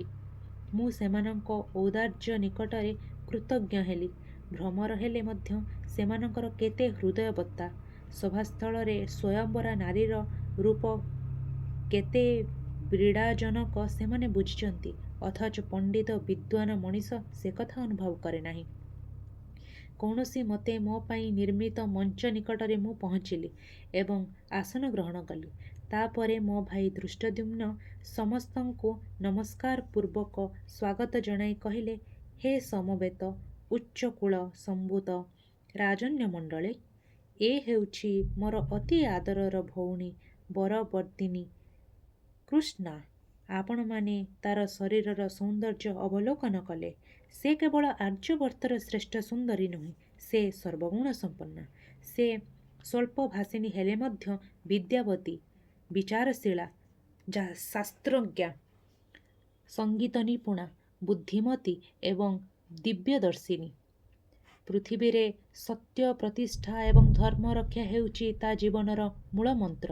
ସେ ଆଜି ଆପଣମାନଙ୍କ ଭିତରୁ ତାର ଯୋଗ୍ୟତମ ପତି ନିର୍ବାଚନ କରିବା ପାଇଁ ଏଠାରେ ଉପସ୍ଥିତ। ସ୍ୱୟଂବରର ସର୍ତ୍ତ ଆପଣମାନେ ସମସ୍ତେ ଜାଣନ୍ତି। ହେ ସମବେତ ବୀରଗଣ, ଆପଣମାନେ ସମସ୍ତେ ଦ୍ରୌପଦୀକୁ ବିବାହ କରିବା ପାଇଁ ପ୍ରସ୍ତୁତ ହୋଇ ଆସିଛନ୍ତି। ବର୍ତ୍ତମାନ ଆପଣମାନଙ୍କ ସମ୍ମୁଖରେ ଲକ୍ଷ୍ୟ ଏବଂ ଧନୁବାଣ ଥୁଆ ହୋଇଛି। କ୍ରମାଗତ 5ଟି ବାଣ ଦ୍ୱାରା ଯିଏ ଚକ୍ରସ୍ଥିତ କନକ ମୀନର ଚକ୍ଷୁ ଭେଦ କରି ତାକୁ ଭୂମିସାତ୍ କରିଦେବ, ସିଏ ମୋର ଅତି ଆଦରର ଭଉଣୀ କୃଷ୍ଣାକୁ ପ୍ରାପ୍ତ ହେବ। ମାତ୍ର ସେହି ବୀର ଉଚ୍ଚକୁଳ ସମ୍ଭୂତା ହୋଇଥିବା ଆବଶ୍ୟକ। ତାପରେ ଗୋଟି ଗୋଟି ସମସ୍ତ ପ୍ରତିଯୋଗୀମାନଙ୍କର ପରିଚୟ ଧୃଷ୍ଟଦ୍ୟୁମ୍ନ ଦେଲେ।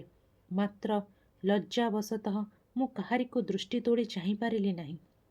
ସେହି ପରିଚୟପତ୍ର ଭିତରେ ମୋର ଅଭୀଷ୍ଟ ପୁରୁଷଙ୍କର ନାମ ଥିଲା। ତେଣୁ ମୁଁ ବିଷଣ୍ଣ ବଦନରେ ଅଦୃଷ୍ଟ ସମ୍ପର୍କରେ ଚିନ୍ତିତା ହୋଇ ବସି ରହିଲି।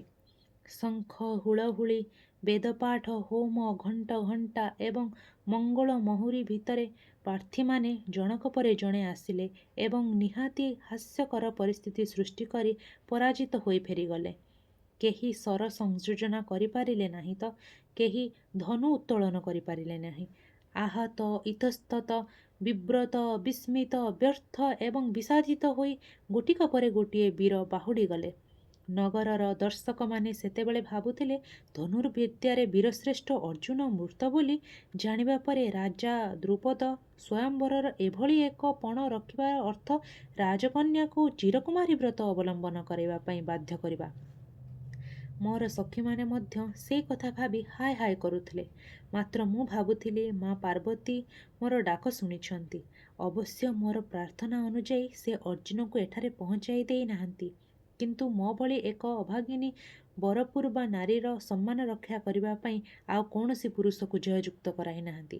ତାହା ଯଦି ହୋଇଥାନ୍ତା ମୁଁ କ'ଣ କରିଥାନ୍ତି?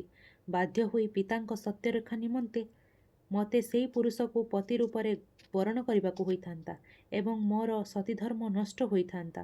ମୁଁ ମନେ ମନେ ସନ୍ତୋଷ ଲାଭ କରୁଥାଏ, ଅଥଚ ସଭାସ୍ଥଳରେ ପରାଜୟ ଏବଂ ବ୍ୟର୍ଥତାର ଦୀର୍ଘଶ୍ୱାସ ଗଭୀର ହେଉଥାଏ।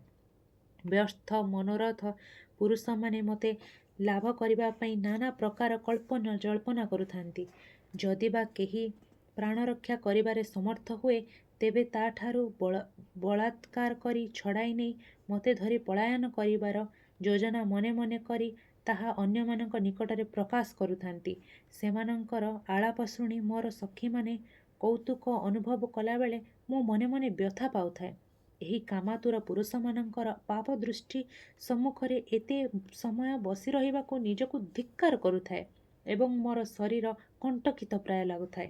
ମୋର ଭାଇ ଧୃଷ୍ଟଦ୍ୟୁମ୍ନ, ପିତା ଦ୍ରୁପଦ ଏବଂ ଗୁରୁଜନ ମଣ୍ଡଳୀ ମୋର ଭବିଷ୍ୟତ ଚିନ୍ତା କରି ବିଷାଦପୂର୍ଣ୍ଣ ହୃଦୟରେ ବସିଥାନ୍ତି। ମାତ୍ର ଚାହିଁ ଦେଖିଲି ଯାଦବ ଏବଂ ବଳରାମଙ୍କ ମେଳରେ ବସି ଶ୍ରୀକୃଷ୍ଣ ବେଶ ପ୍ରଫୁଲ୍ଲ ବଦନରେ ସମସ୍ତ ଘଟଣାକୁ ଉପଭୋଗ କରୁଥାନ୍ତି। କୃଷ୍ଣା ପାଇଁ କୃଷ୍ଣଙ୍କର ଯଦି ଚିନ୍ତା ଓ ଉଦ୍ବେଗ ନାହିଁ, ତେବେ କୃଷ୍ଣାର ଆଦୃଷ୍ଟ ଯେ ତାକୁ ପରିହାସ କରୁଛି ଏଥିରେ ସନ୍ଦେହ ନାହିଁ। ସ୍ୱୟଂବର ସଭାରେ ଶେଷ ପରିଣତି ପାଇଁ ମୁଁ ନିଜକୁ ପ୍ରସ୍ତୁତ କରୁଥାଏ। ଆଉ ମାତ୍ର କେତେଜଣ ପ୍ରାର୍ଥୀ ଅଛନ୍ତି। ସବୁ ନିରାଶ ମଧ୍ୟରେ ନିବୋଦିତ ସୂର୍ଯ୍ୟସମ ତେଜସ୍ୱୀ ଏବଂ ଅସ୍ତସୂର୍ଯ୍ୟ ପରି କମନୀୟ କାନ୍ତିଯୁକ୍ତ ସୁବର୍ଣ୍ଣ କବଚ କୁଣ୍ଡଳ ବିଭୂଷିତ ଏକ ବୀରପୁରୁଷ ଲକ୍ଷ୍ୟଭେଦ ମଣ୍ଡପ ନିକଟରେ ଉପସ୍ଥିତ ହେଲେ। ସେ ପରମ ସୌନ୍ଦର୍ଯ୍ୟବନ୍ତ ବୀରପୁରୁଷଙ୍କର ରୂପ ଏବଂ ସୌନ୍ଦର୍ଯ୍ୟରେ ସମସ୍ତେ ବିମୋହିତ ହୋଇ ଚାହିଁ ରହିଲେ। କେହି କେହି ମୋତେ ପାଇବାର ପ୍ରଲୋଭନକୁ ବିସ୍ମରି ଯାଇ ଏକାନ୍ତ କାମନା କଲେ ଏହି ବୀରପୁରୁଷ ଲକ୍ଷ୍ୟଭେଦ କରୁ ଏବଂ ମୋତେ ଲାଭ କରୁ।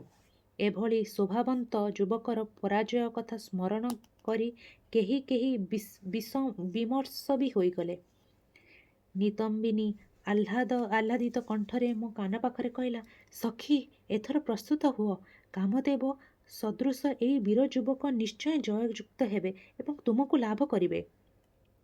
ମୋର ହୃତ୍ସ୍ପନ୍ଦନ ଦ୍ରୁତତର ହେଲା। ଭାବିଲି, ଯଦି ଏହି ପରମ ରୂପବନ୍ତ ଯୁବକ ଜୟଯୁକ୍ତ ହୁଅନ୍ତି, ତେବେ ସେ ଅର୍ଜୁନଙ୍କ ବ୍ୟତୀତ ଅନ୍ୟ କେହି ହେବେ ନାହିଁ। ମା ପାର୍ବତୀ ଶେଷ ମୁହୂର୍ତ୍ତରେ ମୋର ମନସ୍କାମନା ପୂର୍ଣ୍ଣ କରିଛନ୍ତି। ଏ ନିଶ୍ଚୟ କୁନ୍ତୀପୁତ୍ର ହୋଇଥିବେ। କୁନ୍ତୀପୁତ୍ର ଛଡ଼ା ଲକ୍ଷ୍ୟଭେଦ କରିବ କିଏ? ହୁଏତ ମୁଁ ମଧ୍ୟ କ୍ଷଣକରେ କାମନା କଲି ଏହି ଯୁବକ ଜୟଯୁକ୍ତ ହୁଅନ୍ତୁ। ବୀର ଯୁବକ ସାବଲୀଳ ଭାବରେ ଧନୁ ଧାରଣ କଲେ। ଶର ସଂଯୋଜନା କରିବା ପାଇଁ ପ୍ରସ୍ତୁତ ହେବାକୁ ଯାଉଛନ୍ତି। ସଭାସ୍ଥଳ ହର୍ଷଧ୍ୱନି ଓ କରତାଳିରେ ପ୍ରକମ୍ପିତ ହେଲା। ଯୁବକ ଉତ୍ସାହିତ ହେଲେ। ଶର ବିନ୍ଧିବା ଆଗରୁ ଥରେ ଊର୍ଦ୍ଧ୍ୱକୁ ଚାହିଁ ସୂର୍ଯ୍ୟଦେବଙ୍କୁ ନମସ୍କାର କଲେ। ସମସ୍ତେ ଭାବିଲେ ବୋଧହୁଏ ପଲକ ମାତ୍ରକେ ବୀର ଯୁବକ ଜୟଯୁକ୍ତ ହେବେ ଏବଂ ଦ୍ରୁପଦ ରାଜକୁମାରୀଙ୍କୁ ଲାଭ କରିବେ। ଅକସ୍ମାତ୍ କେହି ଜଣେ ଦର୍ଶକଙ୍କ ଭିତରୁ କହିଲା, ଏହି ବୀର ଯୁବକଙ୍କର ପରିଚୟ କ'ଣ? ସ୍ୱୟଂବରର ଅନ୍ୟ ଏକ ସର୍ତ୍ତ ହେଉଛି, ପ୍ରାର୍ଥୀ ଉଚ୍ଚ ବଂଶର ହୋଇନଥିଲେ ଲକ୍ଷ୍ୟଭେଦ କରି ମଧ୍ୟ କୃଷ୍ଣଙ୍କୁ ପାଇପାରିବାର ଅଧିକାର ଲାଭ କରିପାରିବ ନାହିଁ। ମୋର ଭାଇ ଧୃଷ୍ଟଦ୍ୟୁମ୍ନ ହଠାତ୍ ବଡ଼ ପାଟିରେ କହିଲେ, ମୁଁ ପ୍ରଥମରୁ କହିଛି, ପ୍ରତିଯୋଗୀମାନେ ସତ୍ କୁଳଜାତ ନ ହେଲେ ମୋ ଭଉଣୀ ତାଙ୍କୁ ବରଣ କରିବ ନାହିଁ। ସାରଥୀ ଅଧିରଥ ଏବଂ ରାଧାପୁତ୍ର କର୍ଣ୍ଣ ଯେତେ ବଡ଼ ବୀରପୁରୁଷ ହେଲେ ମଧ୍ୟ ମୋର ଭଉଣୀ ତାଙ୍କୁ ବିବାହ କରି ନପାରେ। ଧୃଷ୍ଟଦ୍ୟୁମ୍ନଙ୍କ କଥା ଶୁଣିବା ମାତ୍ରେ ବୀର କର୍ଣ୍ଣ ନୀରବରେ ଧନୁ ଯଥାସ୍ଥାନରେ ଥୋଇଦେଲେ।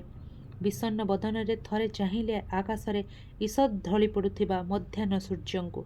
ଖଣ୍ଡେ ଅଦିନ ବଉଦ ଠିକ୍ ସେହି ସମୟରେ ସୂର୍ଯ୍ୟଦେବଙ୍କୁ ଢାଙ୍କି ଦେଉଥିଲା। ଲକ୍ଷେ ରାଜାଙ୍କ ସମ୍ମୁଖରେ ବୀର କର୍ଣ୍ଣଙ୍କର କେଜାଣି କେଉଁ ନୀରବ ଅଭିଯୋଗର ମୁକାବିଲା କରିବା ପାଇଁ ସୂର୍ଯ୍ୟଦେବ ଯେପରି ଏଇ ମୁହୂର୍ତ୍ତରେ ପ୍ରସ୍ତୁତ ନଥିଲେ। କର୍ଣ୍ଣ ସ୍ୱସ୍ଥାନକୁ ଫେରିଯିବା ପୂର୍ବରୁ ବିଷାଦିତ ତୀର୍ଯ୍ୟକ୍ ଦୃଷ୍ଟିରେ ଥରେ ମୋର ବସିଥିବା ମଞ୍ଚ ଆଡ଼କୁ ଚାହିଁଲେ। ସୁନ୍ଦର ପୁରୁଷ କର୍ଣ୍ଣଙ୍କର ସେହି ବିଷାଦପୂର୍ଣ୍ଣ ଦୃଷ୍ଟି ମଧ୍ୟ ଏତେ ମନୋରମ ଥିଲା ଯେ ମୋର ସହଚାରୀମାନଙ୍କ ଭିତରୁ କେତେଜଣ ବିହ୍ୱଳ ହୋଇ ମୂର୍ଚ୍ଛା ଯିବାର ଉପକ୍ରମ କଲେ। ମୁଁ ମଧ୍ୟ ନିଜକୁ ଅପରାଧିନୀ ମଣିଲି। ମୋର ମନେହେଲା, ଏହି ବିରାଟ ସଭାସ୍ଥଳରେ ବୀର କର୍ଣ୍ଣଙ୍କର ଅପମାନ ପାଇଁ ମୁଁ ମଧ୍ୟ କେତେକାଂଶରେ ଦାୟୀ। ଲକ୍ଷେ ରାଜାଙ୍କର ପରାଜୟ ଏବଂ କର୍ଣ୍ଣଙ୍କର ଅପମାନ ପାଇଁ ମୋର ଏହି ସ୍ୱୟଂବରର ଅଦ୍ଭୁତ ସର୍ତ୍ତ ଯେତିକି ଦାୟୀ, ମୁଁ ମଧ୍ୟ ସେତିକି ଦାୟୀ। ମୋ ପାଇଁ ଏତେ ଯୁବପୁରୁଷ ଯେ ଦୁଃଖ ପାଇଲେ, ବିଶେଷ କରି ବୀର କନ୍ୟା ଯେ ତାଙ୍କର ବଂଶ ପରିଚୟ ଯୋଗୁଁ ଅପମାନିତ ହେଲେ, ସେଥିପାଇଁ ମୋର ମଧ୍ୟ କମ୍ ଅନୁଶୋଚନା ହେଲା ନାହିଁ। ପ୍ରକୃତରେ କି ଦରକାର ଥିଲା ଆଜିର ଏ ସ୍ୱୟଂବର ସଭାର? ମୁଁ ବରପୂର୍ବା ଏକଥା ଜାଣି ମୋର ପିତା, ଭ୍ରାତା ଏବଂ ଶ୍ରୀକୃଷ୍ଣ ଏକଥା ମଧ୍ୟ ଜାଣନ୍ତି ଯେ ସ୍ୱୟଂବରର ସେହି ସର୍ତ୍ତ କେବଳ ଅର୍ଜୁନ ଏବଂ କୃଷ୍ଣଙ୍କ ବ୍ୟତୀତ ଆଉ କେହି ରକ୍ଷା କରିବାକୁ କ୍ଷମ ହେବେ ନାହିଁ। ଅର୍ଜୁନ ମୃତ, କୃଷ୍ଣ ପ୍ରାର୍ଥୀ ନୁହନ୍ତି। ତେଣୁ ଫଳାଫଳ ବହୁ ପୂର୍ବରୁ ନିର୍ଦ୍ଦିଷ୍ଟ ହୋଇସାରିଛି। ଯଦିବା ବୀରକର୍ଣ୍ଣ ଜୟଯୁକ୍ତ ହୋଇଥାନ୍ତେ, ସେ ଉଚ୍ଚ ବଂଶରେ ନୁହନ୍ତି। ଏସବୁ ଜାଣି ମଧ୍ୟ ସର୍ବସମକ୍ଷରେ ମୋତେ ପ୍ରଦର୍ଶିତ କରି ସମସ୍ତଙ୍କୁ ପ୍ରଲୋଭିତ କରିବାର କି ଆବଶ୍ୟକତା ଥିଲା? ସୁନ୍ଦର ଦ୍ରବ୍ୟ ପ୍ରତି ପ୍ରତ୍ୟେକ ମଣିଷ ଆକୃଷ୍ଟ ହୁଏ। ତେଣୁ ନିଜର କରିବାକୁ ସ୍ୱପ୍ନ ଦେଖେ। ଉଚିତ ମାର୍ଗରେ ପାଇ ନ ପାରିଲେ ଅନୁଚିତ ମାର୍ଗରେ ତାକୁ କରାୟତ୍ତ କରିବାକୁ ଚେଷ୍ଟା କରେ। ଲୋଭାତୁର ମଣିଷ ଯେତେବେଳେ ବୁଝିପାରେ ନାହିଁ ଯେଉଁ ସୁନ୍ଦର ଦ୍ରବ୍ୟଟିକୁ ଲାଭ କରିବାର ଶକ୍ତି ଓ ସାମର୍ଥ୍ୟ ତାର କିଛି ଅଛି କି ନା, ସବୁ ଚେଷ୍ଟାର ବିଫଳ ହେଲେ ଦୁଃଖୀ ହୋଇପଡ଼େ। ତେଣୁ ଆଜି ଲକ୍ଷେ ରାଜାଙ୍କର ଦୁଃଖର କାରଣ ମୁଁ। ବୀରକର୍ଣ୍ଣ ମୁଣ୍ଡ ତଳକୁ କରି ଧୀରେ ଧୀରେ ଫେରି ଯାଉଛନ୍ତି। ଭସା ବଉଦ ଠେଲି ସୂର୍ଯ୍ୟଦେବ ପୁଣି ଦେଖାଦେଲେଣି ସଭାସ୍ଥଳରେ। କର୍ଣ୍ଣଙ୍କୁ ଅଧିକ ଅପମାନିତ କରିବା ପାଇଁ କେହି କେହି ବିଭିନ୍ନ ପ୍ରକାର କଟୁ ଟିପ୍ପଣୀ ଦେଉଛନ୍ତି। କେହି କେହି କହୁଛନ୍ତି ଏ ହେଉଛି ଅଙ୍ଗ ଦେଶର ରାଜା କୌରବ ବନ୍ଧୁ କର୍ଣ୍ଣ। ବୀର ଅର୍ଜୁନଙ୍କର ଏକମାତ୍ର ସମକକ୍ଷ ଯୋଦ୍ଧା ହେଉଛନ୍ତି ବୀରକର୍ଣ୍ଣ। କିନ୍ତୁ ପିତୃ ପରିଚୟ ଜଣା ନାହିଁ ବୋଲି ଆଜି ସେ ଲାଞ୍ଛିତ ହେଲେ। ସାରଥୀ ଅଧିରଥ କର୍ଣ୍ଣଙ୍କର ପ୍ରକୃତ ପିତା ନୁହନ୍ତି। ଶୁଣାଯାଏ କର୍ଣ୍ଣ ହେଉଛନ୍ତି ସାରଥୀ ଅଧିରଥଙ୍କର ପାଳିତ ପୁତ୍ର, ଅର୍ଥାତ୍ ବୀରକର୍ଣ୍ଣ ହେଉଛନ୍ତି ଅବୈଧ ସନ୍ତାନ। କେହି ଜଣେ ଟିପ୍ପଣୀ କଲା, ନୁହେଁ ତ ଆଉ କ'ଣ? ଯାହାର ପିତୃ ପରିଚୟ ଜଣା ନାହିଁ ସେ ଆଉ କ'ଣ ହୋଇପାରେ? ଅନ୍ୟ ଜଣେ ମନ୍ତବ୍ୟ ଦେଲା, କର୍ଣ୍ଣ ନୀରବରେ ପ୍ରସ୍ଥାନ କରୁଥାନ୍ତି। ଏ ସମସ୍ତ ଟିପ୍ପଣୀ ତାଙ୍କର କର୍ଣ୍ଣଗୋଚର ହେଉଥାଏ, ଏଥିରେ ସନ୍ଦେହ ନାହିଁ। ମାତ୍ର ନିର୍ବିକାର ଭାବେ ସେ ସମସ୍ତ ଟିପ୍ପଣୀକୁ ଗ୍ରହଣ କରିବାକୁ ବାଧ୍ୟ ହେଉଥାନ୍ତି। ନିଜର କୌଣସି ଲାଭ ନଥାଇ ମଧ୍ୟ ଅନ୍ୟକୁ ଦୁଃଖ ଦେବାରେ କେହି କେହି ସୁଖ ପାଆନ୍ତି। କର୍ଣ୍ଣ ଅପମାନିତ ହୋଇ ପ୍ରସ୍ଥାନ କରୁଥିବାର ଦୃଶ୍ୟ ଅଧିକାଂଶଙ୍କୁ ଆନନ୍ଦ ପ୍ରଦାନ କରୁଥାଏ। ମାତ୍ର ଜନ୍ମ ଏବଂ ମୃତ୍ୟୁ ଯଦି ବିଧି ନିର୍ଦ୍ଧାରିତ, ସେଥିପାଇଁ ଜଣେ ଲାଞ୍ଛିତ ହେବ କାହିଁକି? କର୍ଣ୍ଣଙ୍କର ସେହି ବିଷାଦିତ ପ୍ରସ୍ଥାନରତ ମୂର୍ତ୍ତି ମୋର ହୃଦୟକୁ କରୁଣା ଏବଂ ସହାନୁଭୂତିରେ ଆର୍ଦ୍ର କରିଦେଲା। ମୁଁ ମନେ ମନେ ଭାବିଲି, ବୀରକର୍ଣ୍ଣ, ତମର ଏ ଅପମାନ ଓ ଲାଞ୍ଛନାରେ ମୋର ଯଦି କିଛି ଭୂମିକା ଥାଏ ତେବେ ମୋତେ କ୍ଷମା କର। ସଭା ଶେଷ ପ୍ରାୟ। ନୃତ୍ୟ ବାଦ୍ୟ କୋଳାହଳର ଏ ଭିତରେ ବନ୍ଦ ହୋଇଯାଇଛି। ହଠାତ୍ ସମସ୍ତେ ଦେଖିଲେ କୃଷ୍ଣ ବ୍ରାହ୍ମଣମାନଙ୍କର ବସିବା ସ୍ଥାନକୁ ଚାହିଁ ମୃଦୁ ମୃଦୁ ହସୁଛନ୍ତି ଏବଂ ଜଣେ ତେଜୋଦ୍ଦୀପୀ ବ୍ରାହ୍ମଣ ଯୁବକ ପ୍ରାର୍ଥୀ ଭାବରେ ଯୋଗ ଦେବା ପାଇଁ ଅନୁମତି ମାଗୁଛନ୍ତି। ରାଜନ୍ୟବର୍ଗ ତଥା ଦର୍ଶକ ମଣ୍ଡଳୀ ବ୍ରାହ୍ମଣ ଯୁବକଙ୍କର ସ୍ଥୂଳ ସ୍କନ୍ଧ, ଦୀର୍ଘ ବାହୁ, ପ୍ରଶାନ୍ତ ବଦନ, ଶୌର୍ଯ୍ୟଯୁକ୍ତ ଅଙ୍ଗସୌଷ୍ଠବ ଏବଂ ଉଦିତ ସୂର୍ଯ୍ୟସମ ଉଜ୍ଜ୍ୱଳ କମଳ ଚକ୍ଷୁର ଦୀପ୍ତିରେ କୃତିତ୍ୱର ଚିହ୍ନ ସୁସ୍ପଷ୍ଟ ବୋଲି ହୃଦୟଙ୍ଗମ କଲେ ମଧ୍ୟ କେତେକ ଅସୂୟା ପରବଶ ହୋଇ ପ୍ରତିବାଦ କରି ଉଠିଲେ। ଉପହାସଭରା ସ୍ୱରରେ କହିଲେ, ଯେଉଁଠି ସୁମର କୌଶଳୀ କ୍ଷତ୍ରିୟ ବୀରଗଣ ହାର ମାନିଛନ୍ତି, ସେଠାରେ ଜଣେ ଭିକ୍ଷୁକ ବ୍ରାହ୍ମଣ କୃତକାର୍ଯ୍ୟ ହେବା ପାଇଁ ଆଶା କରିବାର ଅର୍ଥ ହେଲା ବୃଥା ଆସ୍ଫଳନ ଏବଂ ବୃଥା ସ୍ପୃଧା ଦେଖାଇବା ଛଡ଼ା ଅନ୍ୟ କିଛି ହୋଇପାରେ ନା। ପୁଣି କେତେକ ରାଗ ଜର୍ଜରିତ କଣ୍ଠରେ କହିଲେ, ଏହି ଭିକ୍ଷୁକ ବ୍ରାହ୍ମଣ ଯୁବକ ପ୍ରତିଯୋଗିତାରେ ଅଂଶଗ୍ରହଣ କଲେ କ୍ଷତ୍ରିୟ କୁଳକୁ ଘୋର ଅପମାନ। ସେ ହାରିବେ, ଏକଥା ଦିବାରାତ୍ର ପରି ସତ୍ୟ ହେଲେ ମଧ୍ୟ ତାଙ୍କର ଅଂଶଗ୍ରହଣକୁ ଆମେ ଦୃଢ଼ ଭାବରେ ପ୍ରତିରୋଧ କରୁଛୁ। ଏହି ବାଦବିବାଦ ସମ୍ବାଦ ଭିତରେ ବିଦ୍ୱାନ ବ୍ୟକ୍ତି ଏବଂ ପଣ୍ଡିତମାନେ କହିଲେ, କ୍ଷତ୍ରିୟମାନେ ଯୁଦ୍ଧ କରିବାରେ ଅଭ୍ୟସ୍ତ ବୋଲି ସମର କୁଶଳୀ ହୋଇପାରିଛନ୍ତି। ସେହିପରି ବ୍ରାହ୍ମଣମାନେ ମନ୍ତ୍ରପାଠ କରିବାରେ ଅଭ୍ୟସ୍ତ ବୋଲି ଶାସ୍ତ୍ରଜ୍ଞ ହୋଇପାରିଛନ୍ତି ଓ ଉଚ୍ଚାରଣ ଶୁଦ୍ଧି ପାଇଁ ହାସଲ କରିଛନ୍ତି। ତାହାର ଅର୍ଥ ନୁହେଁ ଯେ ଜଣେ କ୍ଷତ୍ରିୟ ଅଭ୍ୟାସ କଲେ ଶୁଦ୍ଧ ଭାବେ ମନ୍ତ୍ରପାଠ କରିପାରିବ ନାହିଁ ବା ଜଣେ ବ୍ରାହ୍ମଣ ଧନୁର୍ବିଦ୍ୟାରେ ପାରଦର୍ଶିତା ଲାଭ କରିପାରିବ ନାହିଁ। ବ୍ରାହ୍ମଣ ପରଶୁରାମ ଯଦି ପୃଥିବୀର କ୍ଷତ୍ରିୟମାନଙ୍କୁ ପରାସ୍ତ କରିଥିଲେ, ଏହି ଯୁବକ ସେହିପରି ଆଜି ଜୟଯୁକ୍ତ ହେବେ ନାହିଁ ବୋଲି କିଏ କହିବ? ଜନ୍ମ ନୁହେଁ, କର୍ମ ଓ ସାଧନା ହିଁ ମନୁଷ୍ୟର ବ୍ୟକ୍ତିତ୍ୱ ନିର୍ଦ୍ଧାରଣ କରେ।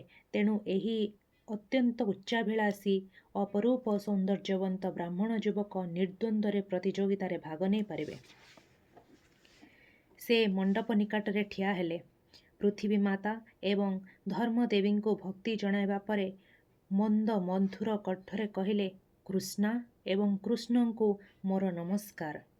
ସମସ୍ତେ ବିସ୍ମିତ ହୋଇ ଭାବିଲେ କୃଷ୍ଣ ଦିବ୍ୟଦ୍ରଷ୍ଟା ଏବଂ ଆର୍ଯ୍ୟବର୍ତ୍ତର ଶ୍ରେଷ୍ଠ ପୁରୁଷ ବୋଲି ବ୍ରାହ୍ମଣ ତାଙ୍କୁ ନମସ୍କାର ଜଣାଇବା ଯୁକ୍ତିସଙ୍ଗତ। କିନ୍ତୁ ଯେଉଁ କନ୍ୟା କୃଷ୍ଣା କିଛି କ୍ଷଣ ପରେ ଏହି ଯୁବତୀଙ୍କର ପତ୍ନୀ ହୋଇପାରନ୍ତି, ତାଙ୍କୁ ନମସ୍କାର ଜଣାଇବାର ଯଥାର୍ଥତା କ'ଣ? ଯେଉଁ ବ୍ରାହ୍ମଣ ଯୁବକଙ୍କର ସାଧାରଣ ଜ୍ଞାନ ନାହିଁ, ସେ ଯେ ସୂକ୍ଷ୍ମ କୌଶଳପୂର୍ଣ୍ଣ ଧନୁର୍ବିଦ୍ୟା ହାସଲ କରିଥିବେ, ଏ ବିଷୟରେ ମନରେ ପ୍ରମାଦ ଜାଗିବା ସ୍ୱାଭାବିକ। କେହି କେହି ଅସହିଷ୍ଣୁ ବ୍ୟକ୍ତି ଭାବି ପତ୍ନୀଙ୍କୁ ନମସ୍କାର ଜଣାଇବା କଥାରେ ବ୍ରାହ୍ମଣଙ୍କୁ ବ୍ୟଙ୍ଗ କରି ହସିବା ପାଇଁ ଲାଗିଲେ। ସେତିକିବେଳେ କୃଷ୍ଣ ଉଚ୍ଚ ସ୍ୱରରେ କହିଲେ, କୃଷ୍ଣାଙ୍କୁ ପ୍ରଥମେ ନମସ୍କାର ଜଣାଇବା ଦ୍ୱାରା ବ୍ରାହ୍ମଣ ଯୁବକ ତାଙ୍କର ଦିବ୍ୟ ଜ୍ଞାନର ପରିଚୟ ଦେଇଛନ୍ତି। ଯେ ପର୍ଯ୍ୟନ୍ତ ପଣରକ୍ଷା କରିବାରେ ଯୁବକ ସମର୍ଥ ହୋଇନାହାନ୍ତି, ସେ ପର୍ଯ୍ୟନ୍ତ କୃଷ୍ଣା ହେଉଛନ୍ତି ପାଞ୍ଚାଳ ଦେଶର ରାଜକୁମାରୀ ରାଜକନ୍ୟା। ବର୍ତ୍ତମାନ ଯୁବକଙ୍କ ନିକଟରେ ସେ ପରନାରୀ। ଯେକୌଣସି ନାରୀ ବୟସ, ଜାତି, ଧର୍ମ, ଦେଶ ନିର୍ବିଶେଷରେ ପୁରୁଷ ପକ୍ଷେ ବନ୍ଦନୀୟା, କାରଣ ନାରୀ ହେଉଛି ଶକ୍ତି ଅଂଶରେ ଜାତ। ଶକ୍ତି ପୂଜନୀୟ ବ୍ୟତୀତ ବୀରର ଜୟ ସମ୍ଭବ ନୁହେଁ। ତେଣୁ ଏହି ଜ୍ଞାନୀ ଯୁବକ କୃଷ୍ଣାଙ୍କୁ ନମସ୍କାର କରିବା ଦ୍ୱାରା ଶକ୍ତିମାତାଙ୍କର ବନ୍ଦନା ହିଁ କରିଛନ୍ତି। ସମସ୍ତେ କୃଷ୍ଣଙ୍କ ବ୍ୟାଖ୍ୟାରେ ସନ୍ତୁଷ୍ଟ ହେଲେ ଏବଂ ମୋ ମନରେ ଏହି ଜ୍ଞାନୀ ଯୁବକଙ୍କ ପ୍ରତି ସ୍ୱତଃ ଶ୍ରଦ୍ଧା ଜାତ ହେଲା। ମନେ ମନେ ଭାବିଲି, ଏହି ଯୁବକଙ୍କ ପ୍ରତି କୃଷ୍ଣ ଏତେ ସମ୍ବେଦନଶୀଳ କାହିଁକି?